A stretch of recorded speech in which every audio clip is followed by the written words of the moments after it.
नमस्ते दोस्तों, स्वागत है आपका डार्क नाइट्स में, जहां हर कहानी अंधेरे की परछाइयों से सजी होती है और हर शब्द में एक अनकही चीख छिपी होती है। इस रात जब सन्नाटा चारों ओर फैला है और हवा में एक अजीब सा डर तैर रहा है, हम आपको एक ऐसी कहानी सुनाएंगे जो आपकी नींदें उड़ा देगी और आपके रोंगटे खड़े कर देगी।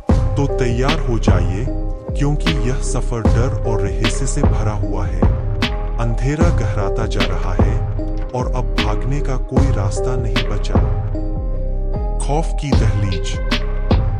शाम का वक्त था और गांव के लोग अपने घरों में दुबकने लगे थे। पुरानी मान्यताओं के अनुसार जैसे ही अंधेरा गहराता, चंदेरिया किला जाग उठता था।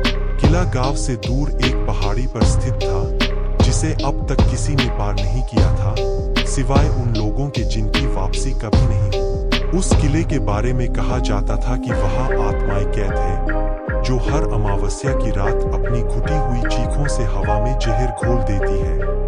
विराट एक निडर युवक, रहस्यों का दीवाना था। वह अपनी कहानियों के लिए ऐसे ही खतरनाक किस्से खोजता था। उसके दोस्तों ने उसे चेताया था, चंदेरिया किले से दूर रहो विराट, वहां जाना अपनी मौत को न्योता देना है। लेकिन वह अपनी जिज्ञासा को रोक नहीं पाए। एक रात जब गांव के लोग चांदनी रात की पूजा में व्यस्त थे, विराट ने किले की ओर जाने का निश्चय किया। उसके हाथ में एक लालटेन और दिल में साहस था। किले के पास पहुंचते ही ठंडी हवा ने उसका स्वागत किया। हवा में हल्की सरसराहट थी, मानो हजारों फुसफुसाहटें उस अंधेरे में लिपटी हुई हो। किले का मुख्य द्वार लकड़ी का था, उस पर गहरे खरोंचों के निशान थे जो अजीब आकृतियों में बदलते दिख रहे थे। विराट ने दरवाजा धीरे से खोला और चरमराहट की आवाज ने सन्नाटे को भंग कर दिया।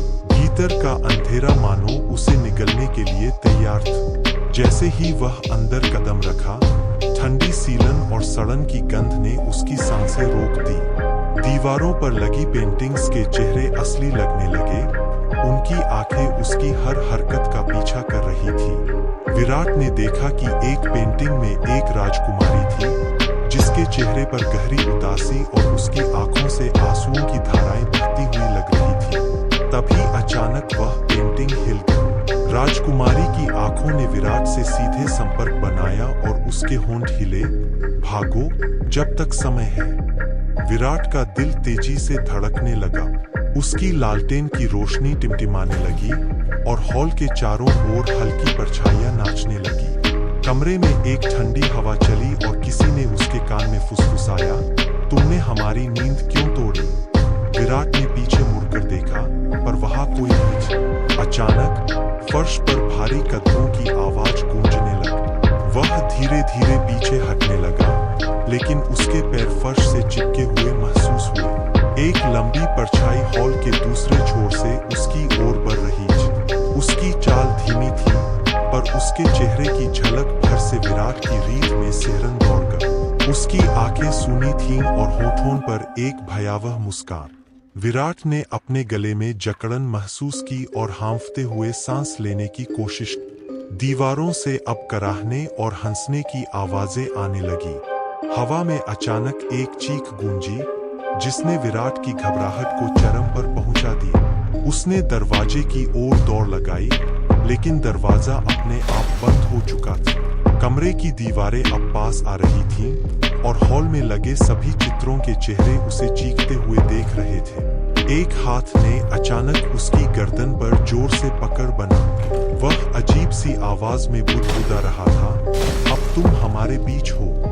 गांव वालों ने अगली सुबह विराट की लालटेन किले के बाहर पड़ी हुई देखी, परंतु विराट का कोई अतापता नहीं था। अब हर अमावस्या की रात किले से विराट की चीखें गूंजती है और गांव के लोग बस एक ही बात कहते हैं, उसने खौफ की दहलीज पार कर ली थी और अब वह भी उस किले का एक हिस्सा बन चुका है। तो दोस्तों, आज की कहानी यही खत्म होती है। क्या आपने उस साए को महसूस किया जो आपके चारों ओर था? क्या आपकी सांसें तेज हो गईं? याद रखें, अंधेरा कभी भी दूर नहीं होता। यह हमेशा हमारे चारों ओर लर्क्स करता है और जब भी हम सोते हैं यह हमें अपने गहरे रहस्यों में खींचने की कोशिश करता है। अगर आपको हमारी कहानी पसंद आई तो लाइक और सब्सक्राइब करना न भूलें ताकि आप भविष्य में भी हमारे साथ इस डरावने सफर पर चल सकें। अगली बार फिर मिलेंगे एक नई भयानक कहानी के साथ। तब तक सावधान रहें, अंधेरा कभी भी आपको पकड़ सकता है।